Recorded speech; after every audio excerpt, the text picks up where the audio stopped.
Hey, it's Bill Gross. Welcome back to Probate Weekly, and we issue these episodes every week on your favorite channels, YouTube, Facebook, and LinkedIn. I'm at Bill Gross Probate on social media, or billgrossprobate.com.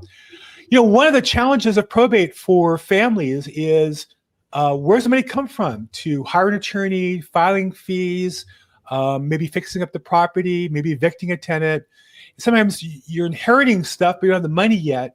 And one of the tools, and I think one of the most underutilized tools in my experience as a practitioner, is advancing inheritance money to heirs, whether it be the only heir or multiple heirs. Oftentimes you're able to get money and get started and move into action. Also, get the attorney you want by taking off the table if they'll advance the fees or if they'll take it that way.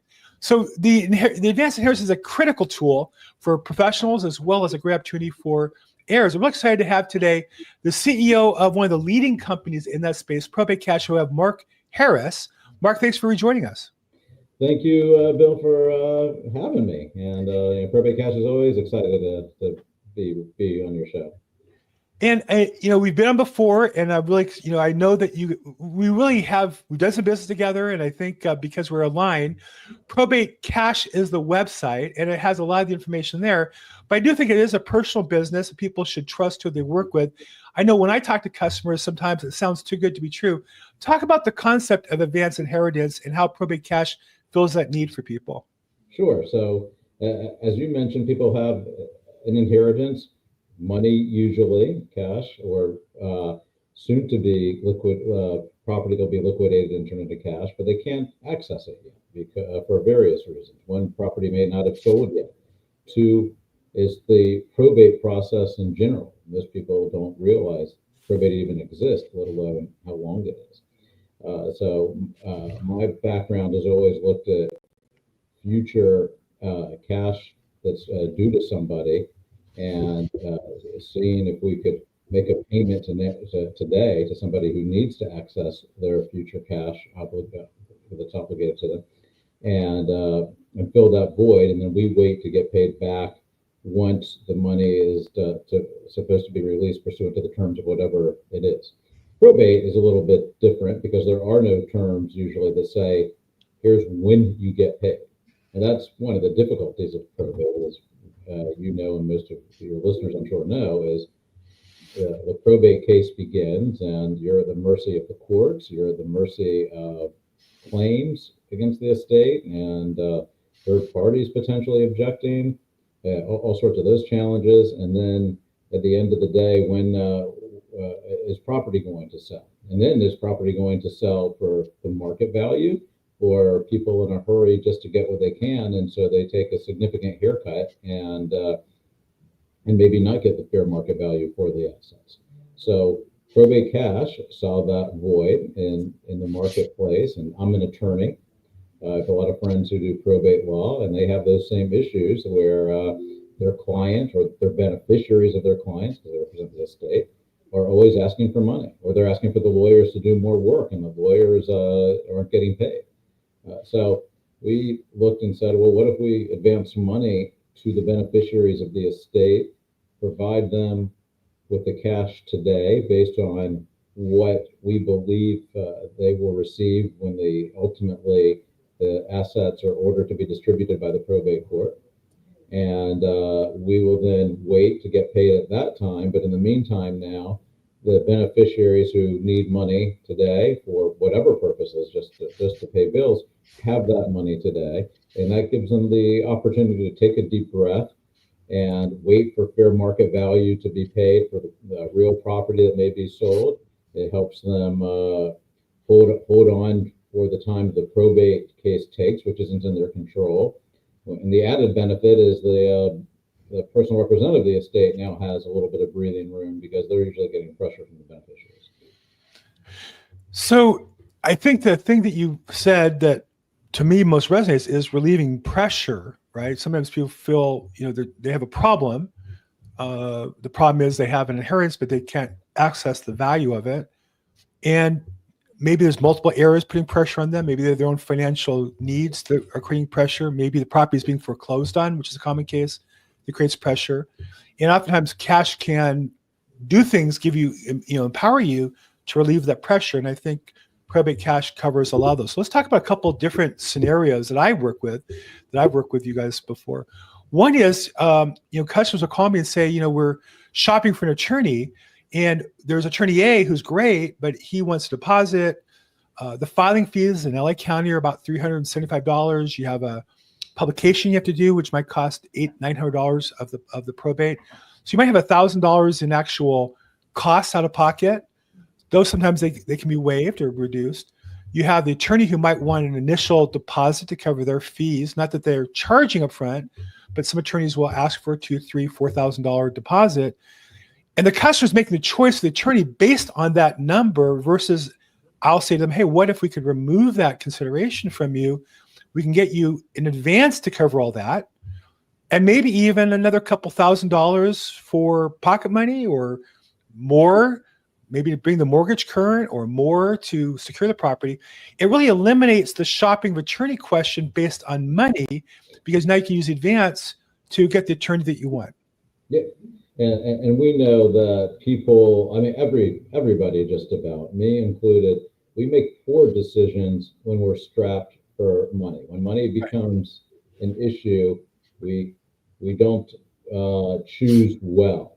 We often choose with because we have to. We have either let an attorney who's going to take the ride, may charge more because that attorney is doing that.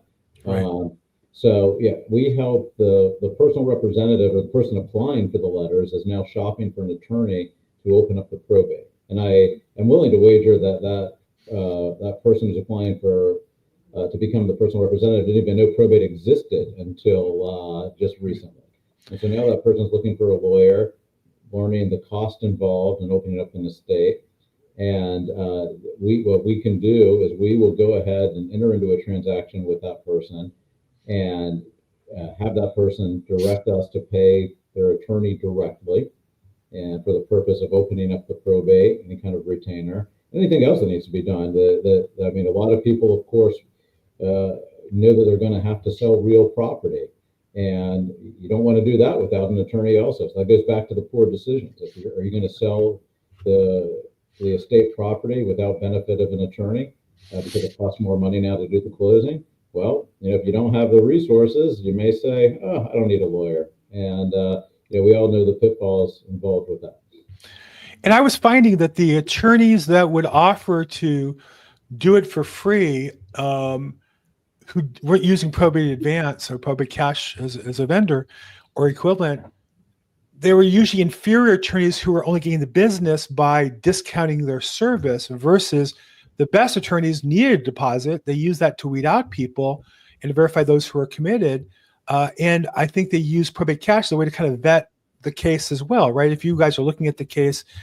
So rather than get a bad attorney just because they'll take the case for free, now you can get the best attorney for you, regardless of the money up front. You're going to pay the same probably at the end. It's somewhat limited in California. There's statutory fees in California and some other states. So it's not that you're going to get charged more, perhaps. It might be that you'll get a better attorney to actually handle the case and get it done properly. So that's one scenario. The other scenario I find is I'm constantly mentioning Probate Cash to attorneys, because there's some attorneys who say, well, I'd love to do more probate cases, but I don't get paid for a year and a half. And I would say, well, it doesn't have to be that way. You don't have to be out the fees. That money you can get your customer to advance. Extraordinary fees, sometimes you can get those approved by the court and paid ahead of time. And at least the money is sitting in your trust account. You're going to get paid if there's an advance involved, versus hoping there's money at the end. Because oftentimes attorneys can take a probate case and find out there's another relative and they're caught short, but the estate will end up having to pay them one way or the other. So talk a little bit about your relations with attorneys as far as getting advances and them using you as a way to help their customers do business with them. Yeah, so we do work with lawyers from all over the country. I know you're based in Southern California. At my office, I'm sitting in South Florida, but we do business in both states and all the states in between.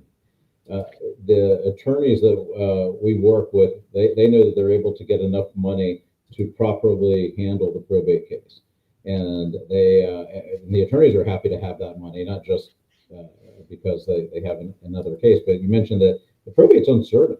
And if you're waiting for the statutory fees at the end, they may not be there. Or the amount that you thought it was going to be in the estate has been reduced. And so your statutory fee will be limited. One of the things that, one of the important aspects of the advances that probate cash provides to beneficiaries, and by the way, when we provide advances to lawyers, we're only doing so pursuant to the beneficiary's instructions, or the person applying for the letters. And so we're in contract privity with the beneficiary, but the beneficiary is directing us to pay the attorney. So we're not actually in contract privity with the probate attorneys themselves. But going down that road, one aspect of our advances is that they are non-recourse. So what does that mean? If so we advance somebody $10,000, and we've advanced as little as $5,000. We advance as high as $500,000, depending on the case. But as a non-recourse advance, what probate cash does is takes a risk that the inheritance of the beneficiary who is taking the advance, that inheritance will be there at the end of the day. So what could go wrong, right? So always what could go wrong in probate court? Right. What could go wrong with this advance? All right. So that's the old hypothetical question that everybody laughs at because we know everything can go wrong. First off is the probate case is just about to be open. We don't know what creditors are out there. And so if a creditor, Medicaid, Medicare in California a claim can wipe out all of the assets of the estate. And if a claim does do that, because our advances are non-recourse, we have no recourse against our customer, the beneficiary, to get repaid. So what does that mean? Well, if we gave a $10,000 advance to that beneficiary, of which $5,000 went to the lawyer and $5,000 went to the beneficiary, that beneficiary is the only one who got money out of the estate. They get to keep the $10,000, and we do not have any recourse to sue them. That's just the deal. Same thing as if there's a challenge to the case. If it turns out that the person is the heirship is reduced, something of that nature. As long as there's no fraud. If there's fraud, you can't defraud us and then say, "Oh, we don't have to pay you back." That's different, of course. But the normal risk that you have in a probate case, that is the risk that we assume in these transactions.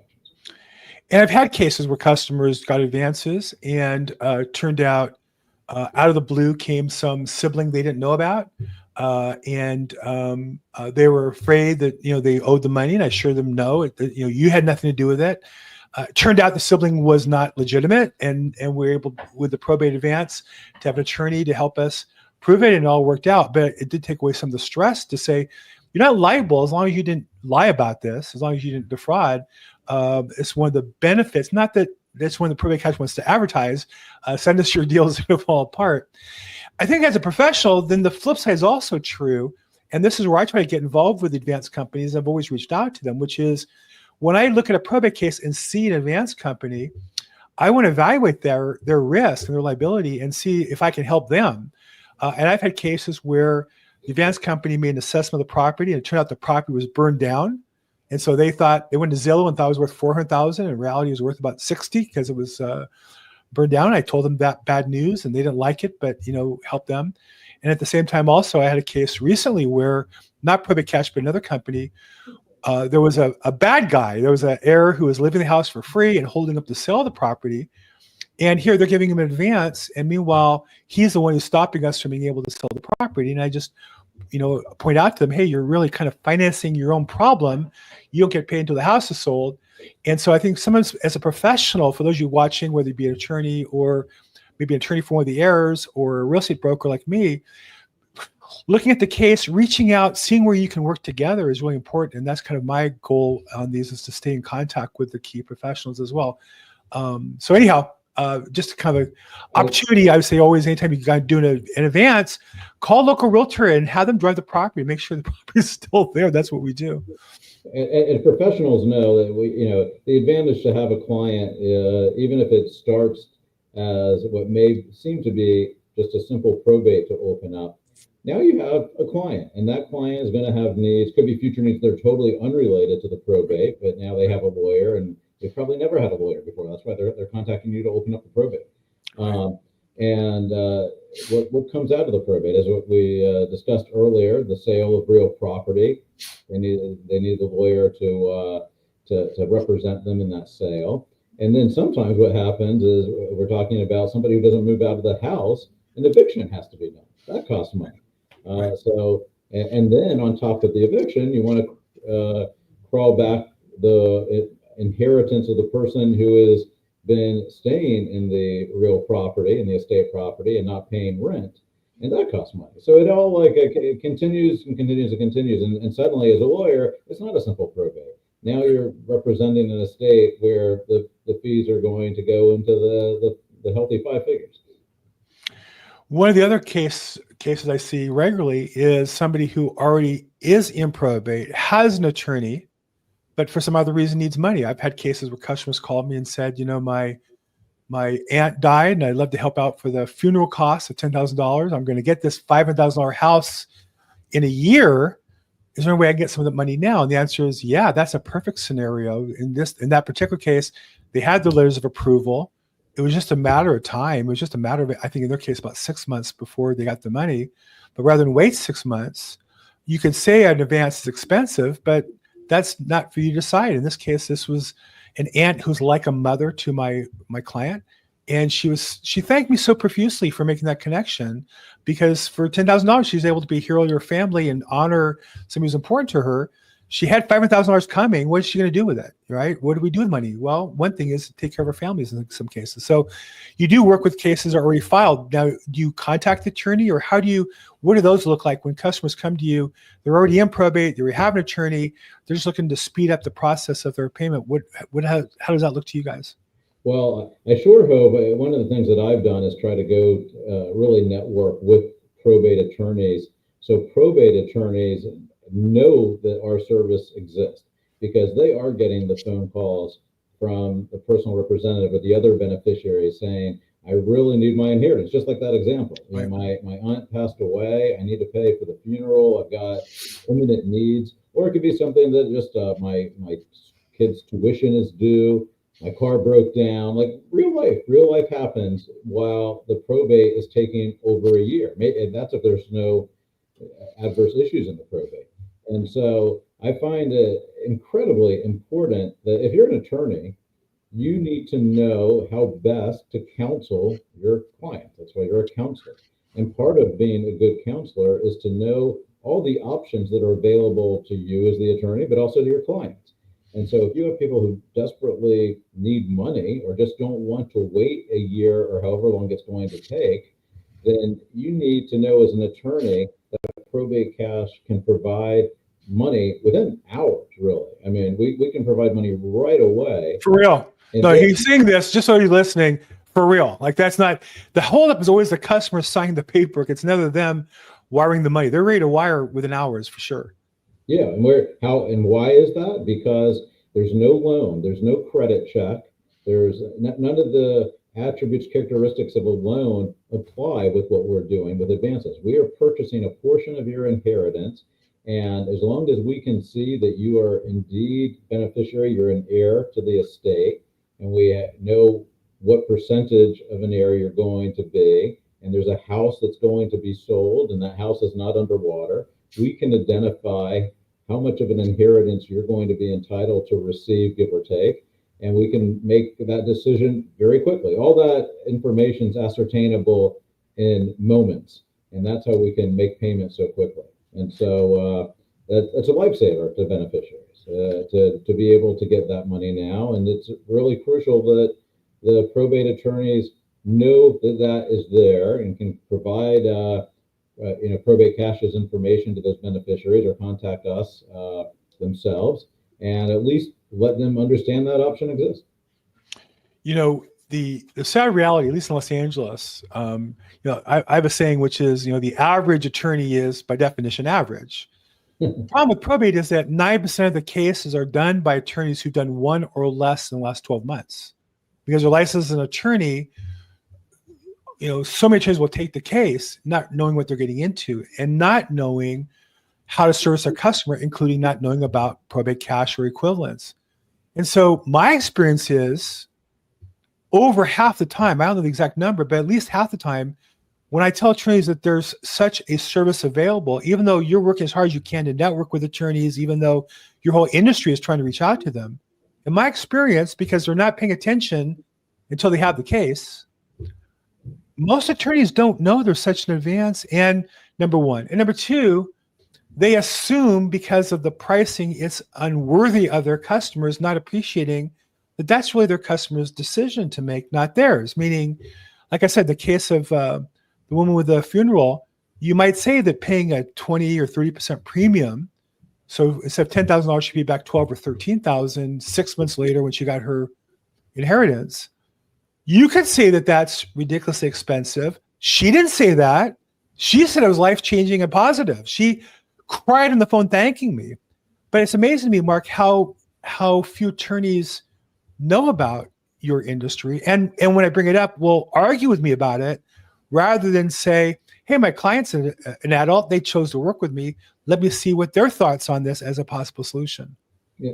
Well, most lawyers, fortunately for them, either they have the resources, they have good credit, and they're not necessarily people who are going to require an advance at our terms like probate cash. But I'd argue that our fees, while they're high compared to a traditional loan, they're high because they're non-recourse. They're high because they're claims that could still occur against the estate. All the risk. I mean, you're in Southern California, where it's a horrible tragedy, where so many houses have been lost in the fires. Those are state asset properties that may be insured, may not be insured. So anyway, the risks are real. What I have found in this business and other businesses I've been in is there are a lot more people in the United States who really need cash, who don't have good credit.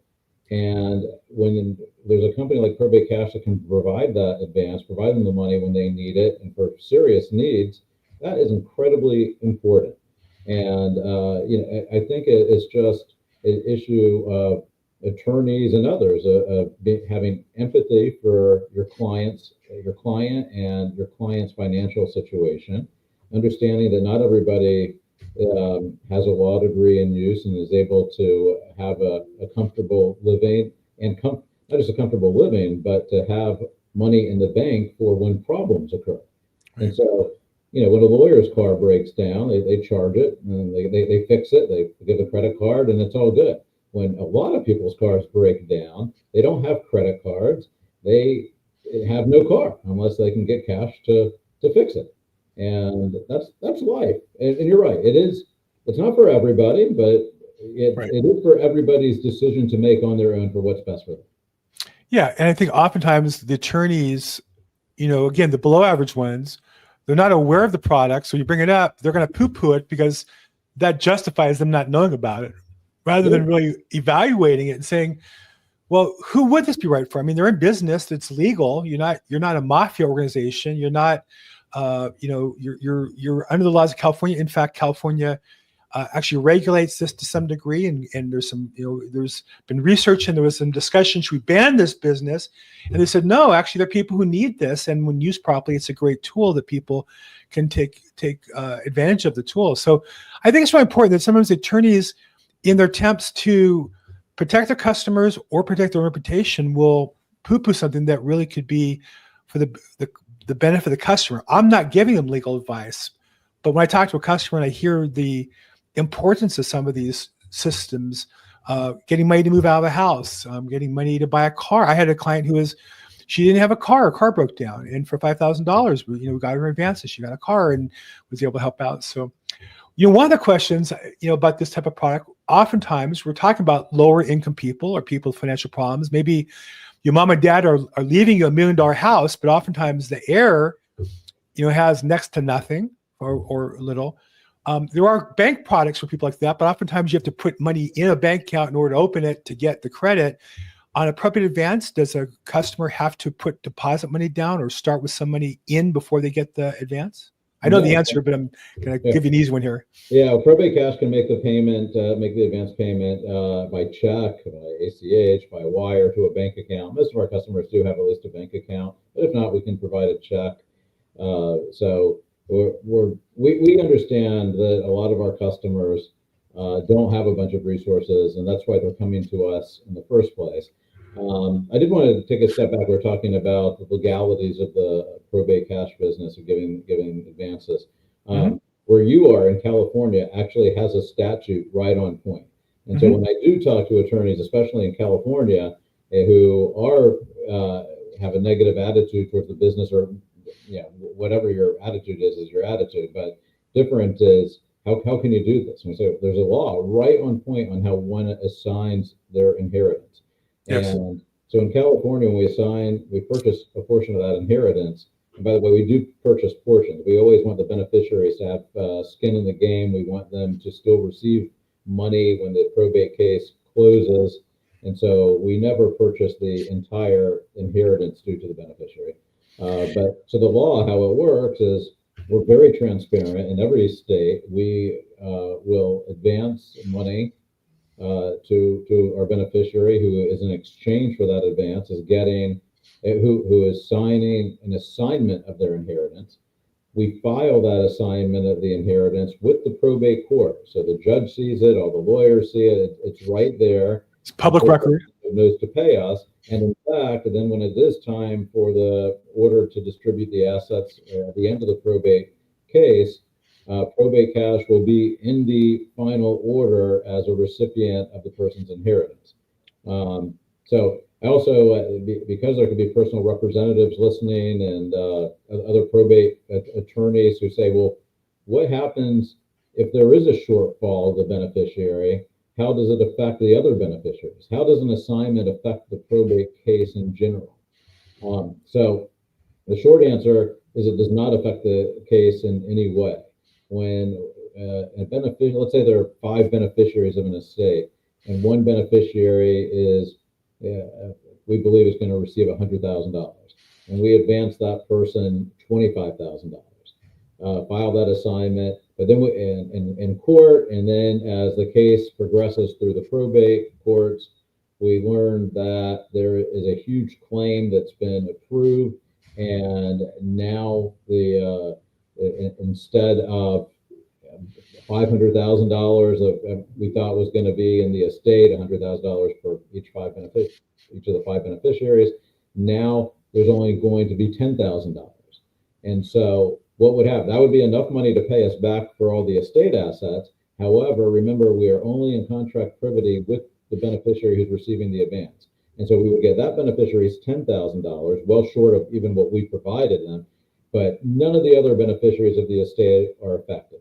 The probate attorney, not affected. The length of the case, not affected. So everything is done as easy as possible, as transparent as possible, and before the eyes of the courts as well. Yeah, literally the judge is going to sign the order with the exact amount being paid back for the advance to the advance company, or else nothing happens at the end of the day. So it is being approved, specifically signed off by the judge in the entire process. When I started on this path, I don't know if I ever told you this, but I actually did a lot of research. There was an article kind of negative about it. I think politically it was kind of lumped in with payday loans and some similar type of products. And I did research, and there actually were 4 different law review articles on the subject, and they're all written by the same professor of law, I think at UC Davis. And I actually reached out to him and interviewed him on my channel. And fascinating, where he said the same thing you mentioned, which was, there was this kind of controversy, and then the state passed the law. And he said, be honest, I'm not really involved in that space anymore because the law really solved the problem, that there are people who need it and there are people who don't. And the process kind of weeds out those two, and it kind of stopped the abuses.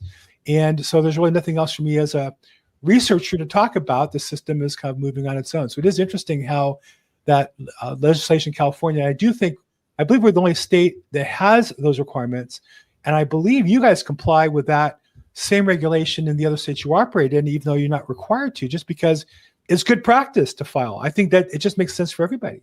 Yeah, we follow the California statute in spirit and basically letter in every state we do business with. So we file the assignments, and first of all, you want everybody to know what's happening. You don't want the probate attorney to be surprised at the end of the day. You want everybody on the same page, because that's how problems are averted.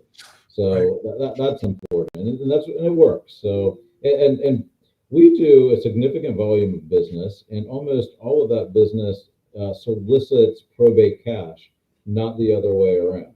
So people are finding us who need money, and that's how big a problem it is that you have beneficiaries who need money. They call their probate attorney. The probate attorney sometimes won't even speak to them because it's not their client. Only the personal representative is their client. Or the attorney just says, look, I can't do anything. You just have to wait until this ends, because they either don't know of probate cash or unwilling to give advice to call us. But so what happens? The people find us through a Google search term or other way, and that's how we do the majority of our business. So let's talk a little bit about somebody who's interested in getting an advance. Imagine somebody who's inheriting, maybe mom and dad passed, left them a house, and they have terrible credit. So in their mind, they can't get a credit card, they can't get a car loan, or if they can get a car loan, it's a ridiculous price. Does a credit affect them as far as getting a probate cash advance? No, it does not. So we do not do a credit check because it's not a loan. We're not depending upon the credit. So stop for a second. You even do a credit check. We don't even do it. I don't even conduct a credit check. There's no need for me to. If your credit is wonderful, then actually, if your credit is really good, I encourage you to contact the bank, a traditional lender, unless you need the money immediately. We do have situations where the state or county is going to take the home away because tax bills haven't been paid. The tax bill has to be paid immediately, and the people have excellent credit. But guess what? It takes time to get a traditional loan. Right. We can make the payment immediately. So that's even people with good credit. Folks with bad credit are more likely to contact us, but we don't run the credit report because it really has no effect on us. We're not saying, low credit score, we can't give you money.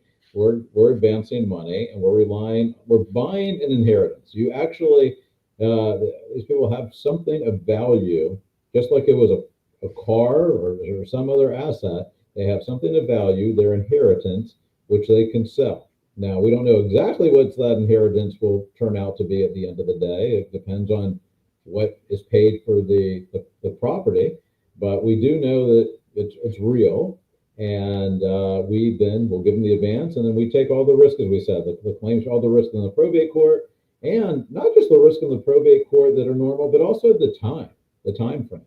So it's easy to say, wow, those are high fees.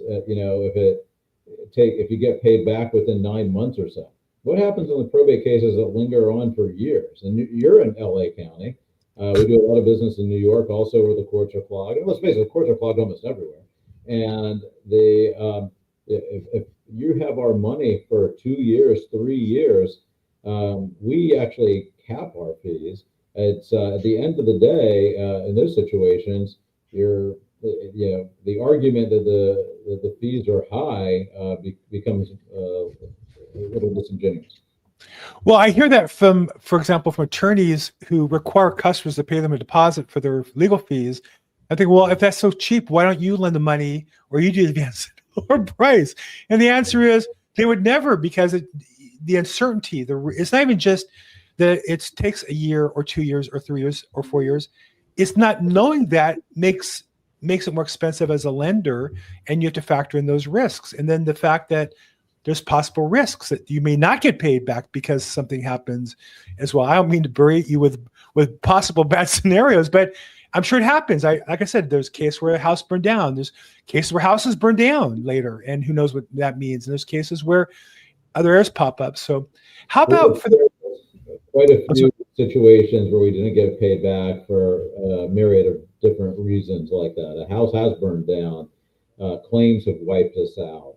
Turned out the airship was incorrect, or it was challenged, or what happens, because we do deals, advances with estates or beneficiaries of estates, that where there are wills that lay out who the beneficiaries are and what their percentage is. And assuming that will is not challenged or thrown out, we can rely on that. But we have a whole bunch of estates that we work with where the decedent passed away intestate without a will. And in that situation, you have a good idea of who is in the family tree that's going to get paid and paid what, but not always. And Right. there's a whole other world of heir finders out there. And the more Yeah. heirs they find on the estate, the less of an inheritance that the person we advance money to is going to be able to pay us back. So that's also I, out there.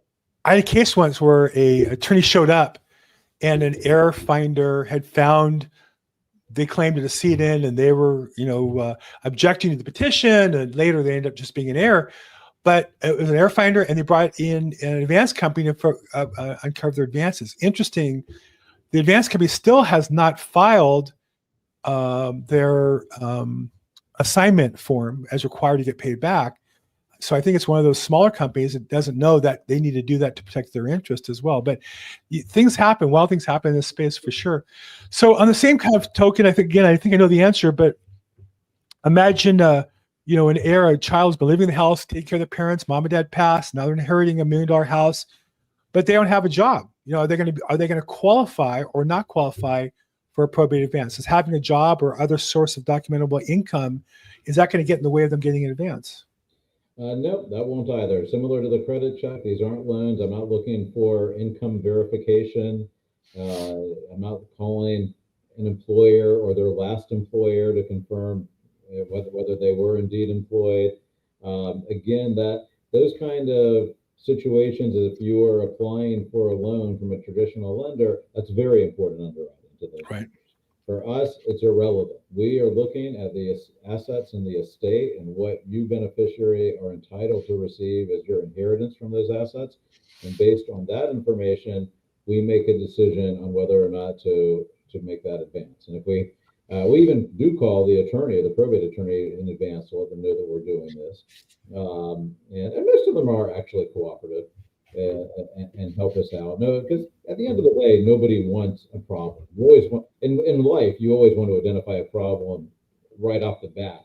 Yeah, hopefully before money is even exchanged, because it just benefits everybody. But yeah, no job, no problem, no credit, no problem. Again, we're not even looking at that as a factor. In fact, how does somebody find us? Why does somebody find us? Is because after mom or dad has passed away, the usual situation is the kids go to the bank because there's money in the bank account. There's no beneficiary on the bank account. And they go there and say, hey, my mom passed away. Can I please get the money out of the bank account? And of course, the bank says, can I see proof that you have authority to act on behalf of the estate? Where are your letters testamentary? And these people have never heard of letters testamentary. They don't know what the banker is talking about. Or they're looking to quickly flip the estate property and sell it. So they run to the realtor and get a listing agreement. And the realtor says the same thing. Can I see evidence that you have the legal authority to sell this house? What are you talking about? You need to get letters. That's when they first call the probate attorney. That's when they first learn that probate attorneys usually want money up front. That's when they also learn that this whole probate process is going to take a year or more. So here they thought they were getting money out of the account, which they need because they have poor credit, they have no job, but life is still going on and they were counting on this. And that's where we come in and say with an advance from probate cash, it relieves that financial pressure. So once the probate is open, they don't do anything that would hurt the value of the estate, such as selling real property or other assets for far below market value. And I think also that's a good opportunity to if you're talking to a professional in probate, like a real estate professional like me, I'll marshal you through the probate cash process as well. So we get the right attorney, because one of the things I've seen happen is people kind of fixate on an attorney and which is great. But like, for example, Los Angeles, if you don't get full authority, but you have limited authority, your probate case can take 2, 3, 4 years longer just because the attorney may not really know what they're doing fully, or may be risk adverse where they don't need to be. And so again, that's why I do these interviews with professionals as part of a team to say, we work together, and you get 2 or 3 people working on your team with you. Like anything else in life, you're going to have better results by working together. So just like Mark said, they call the attorneys and work with them. As well as a real estate agent, I would urge you to work with the attorney, work with the probate cash, so that you can figure out what's the best solution for the customer and package it properly to get the best result. That's the main thing. So, but one thing, our team is so experienced in underwriting and reviewing the probate cases that a lot of our customers, once they've received an advance, and they may come back for another advance, but a lot of the times they call their representative here at Probate Cash just to ask what's going on with the case. The attorney's not calling me back. I don't know what's going on. And we will sit with our customers and say, okay, here's what stage of the probate case is. Here's what the docket says. And, it's still going to be a long time. It's going to be a while. And those conversations are often had because the personal representative's not getting back to the beneficiaries, or they don't know, or the attorney isn't getting back to the personal representative. Usually what happens, as you can imagine, with probate and family, there's often family skirmishes, and so not all the beneficiaries communicate well with one another. So the personal representative of the estate may not be on the best terms with their siblings who are also entitled to the inheritance, but then that leaves some of the beneficiaries out, so they contact us directly. But what it really does, because I know a lot of professionals, most of the professionals are watching this podcast, it helps attorneys keep the volume down. If you don't want beneficiaries constantly calling your office for updates, well, why are they calling? If money, right? We know they're calling because they need money. They need their inheritance. When am I going to get my money? Well, if you want to make the phone stop ringing at your office, then you give those folks our contact information at Probate Cash, and then see if it's right for those beneficiaries to take an advance in Probate Cash. Well, and there's 2 parts to that. One is they want the money. The other part's the communication you mentioned, where you fill that role. And again, as realtors on this call, you should be filling that role as well. I regularly check online the status of a case, what the hearing was, what the outcome was, when the rescheduled date was, what the status is. And so I think that customers more relate to, for example, real estate professionals, because we deal more with customer time. Attorney time is so funny. You call an attorney on a Monday, leave a message. They'll call you back like the next Tuesday and say, hey, Bill, I'm returning your phone call. I'm like, I called you? Oh, I was like a week ago. And attorneys are like the only professionals who that's kind of acceptable. Whereas realtors, we normally call customers back within an hour, or we text them, certainly by the end of the day. And customers don't understand that. And I don't think attorneys understand, they want to be attorneys. They don't want to be small business people servicing consumers. And so I think we can fill the role. Both Probate Cash fills a role, and I as a realtor fill that role with customers, so that we can relieve the calls about money and also relieve the service calls. You can delegate that. You're hiring us as a team.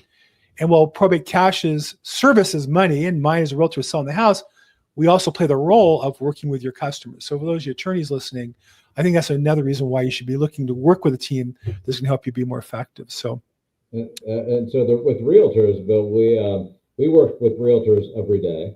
Yeah. We help realtors, we believe, actually obtain the listing of in a probate situation. One of the things that realtors can offer to potential new clients to get a listing is say, hey, if you let me list the property, I also could probably get you some cash right up front. Yes. And I have a source that'll give you $5,000 right now. Yes. To use $10,000, whatever it may be. Yes. And so that's a resource that realtors should also know exists. And also similarly, if you're getting pressure from the personal representative to list the property at below market value to hopefully get a quick sale, or to sell to the first person that comes around, they're doing that again because they don't have, or they don't want to renovate the property, put a little bit of money in it for sale to get fair market value.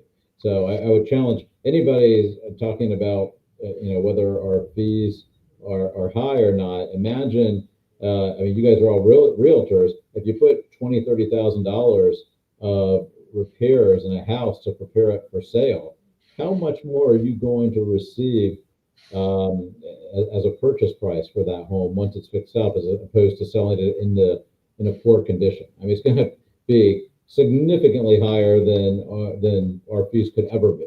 So, and that's going to help you as a realtor get a higher commission. It's going to help the personal representative, who's usually a beneficiary, and because it's going to help the other beneficiaries receive more money than they thought they were going to receive.